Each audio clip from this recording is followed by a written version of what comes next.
How do you, like you say, I push the envelope, like obviously it's easier said than done, right? So like, is there any kind of mental hacks that helped you change from like 9's a big deal to now 9 would feel like almost a lull day? How do you mentally start changing that shift? I guess my experience, like I got out there this last summer and I wanted to, go from doing 570 accounts to 1,000 accounts. And so I was like, dude, if I can go out and do 10 every single day, then like I'll do it, right? So if I can do double digits, then I'll be okay with that. When I started going in, throughout May and I started knocking, when I was shooting for 10 every single day, I was landing at like, 8, 9, 12, 8, 9, maybe 10, right? And then I was like, dude, if I can do 12, then why not do 12 every single day? And so I started going for 12 every single day, and I was landing at more like 10, 11, 14, 10, 11. And then I just realized like everything that like whatever my goal was, I'd probably do just less than that. So then I went from trying to do 15 in a day, and I was doing like 13, 14, 17, 15, but I wasn't doing like 8, 9, 7s anymore. And then one Monday I had my biggest day, I did 26, and I was like, well, I'm not going to go for 15 again. That just wouldn't make sense to me, right? So because now I see what my potential is. If it's Monday and I do 26, if I don't go out and do 20 or 25 the next day, then I'm just going to lose momentum. And so then it was like, yeah, and I would just say, I mean, if you don't understand what the opportunity is like with being out there, then you should probably get more acquainted with it, because there's so much on the table that a lot of guys just don't take advantage of it. Don't you feel kind of sad, like that guy that goes out and does 100 accounts all summer, and you're like, I did that in a week, like so I'm not trying to throw that guy under the bus, because that's pretty common. And if you did that and that was your summer, like that's a good summer for a lot of guys their first year. Right, yes. But it's almost like this, like there's so much to milk out of that thing. You just like left so much on the table. And I think that a mindset, even a paradigm around this industry could stymie that. You know what I mean? Like, well, I'm just going to do this for like a summer or two and then, get a real job. Do you kind of see that? You obviously manage a lot of reps. Like, yeah, it's kind of like, I'm just going to pay for college, or I'm going to pay for some type of postgraduate school. Like that's how I was. Like I just wanted to pay for law school, but then it's just like, I'm out here, so I might as well make the most of it, because time is precious. And before you know it, it's July, and then before you know it, it's August. And it's just like, why not go out and milk this for everything it's worth? Like door to door is amazing for the opportunity it can provide and the financial freedom it could provide, and there's the skills it teaches you. So if you're going to be out there, why not milk it for everything it's worth? Love that. So let's say that burnout, there's a lot of people that, and I'm assuming you felt an element of burnout. I take a lot of pre-workout. No, he's not kidding. I'm sure August. You had your biggest month in August. Yeah. You were on track to have your biggest month in September. Like, right. How do you avoid kind of this? Like, I was out at a pest control company on Friday. I did a speaking thing, and one of the guys was like, "Yeah, I did 100 and something in June, and then I trickled off since then."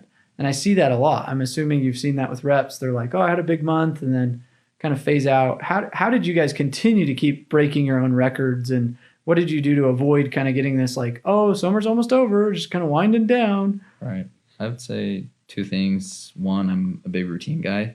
So like one of my favorite athletes of all time, like there's a lot of like, Tom Brady, LeBron James, all that. But one of my favorites of all time is Michael Jordan, because he just had such a great work ethic. And if you watch The Last Dance during COVID, you could see like those 80s years, he kept losing to the Celtics or the Pistons, but then he finally hit that mark. And it's like, if he would have burned out in the 80s, he would have never had that great decade of the 90s. So it's just like, if you burn out in June or July, you're not going to have that great August or September. And like to this day, like my favorite month to knock for pest control is September. Like Drew had his best month, his last month, September. I had my best month, 434. So it's just, I'd say a good routine, and then just always staying hungry.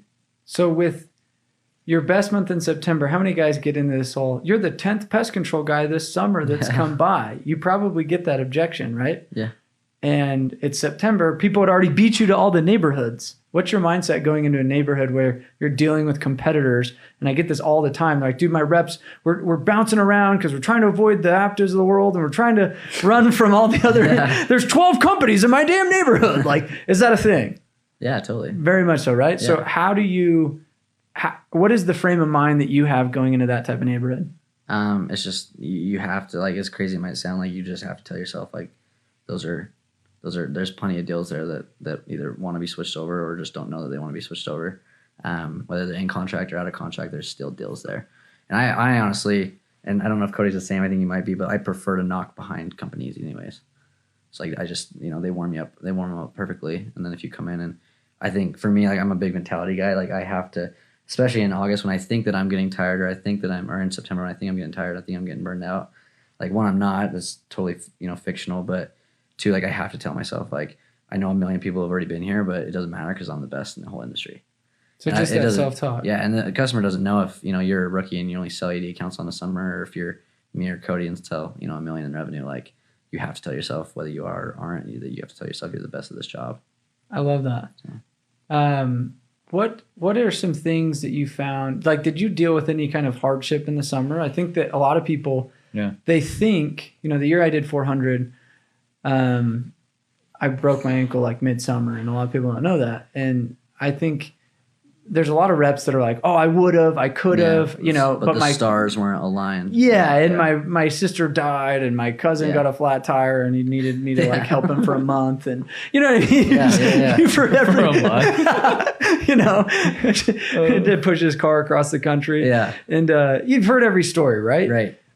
Have you dealt with things that came in your way as far as roadblocks or journeys throughout this summer as you guys set on this new journey of $1 million producers? June was just like a hard month for me. Like June, because May had a great month, came out of the gate hot, and like I wanted to go for the all-time record and beat Josh Zuniga. Respect to you. Respect.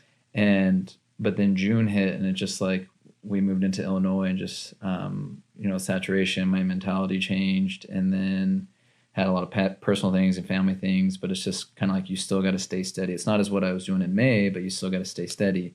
And then, like I'm incredibly competitive and I love Drew, but it was hard to see him pass me and then take over. And then he dominated for most of the summer.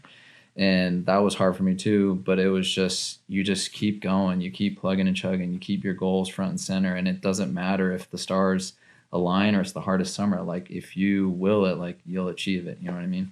Love that.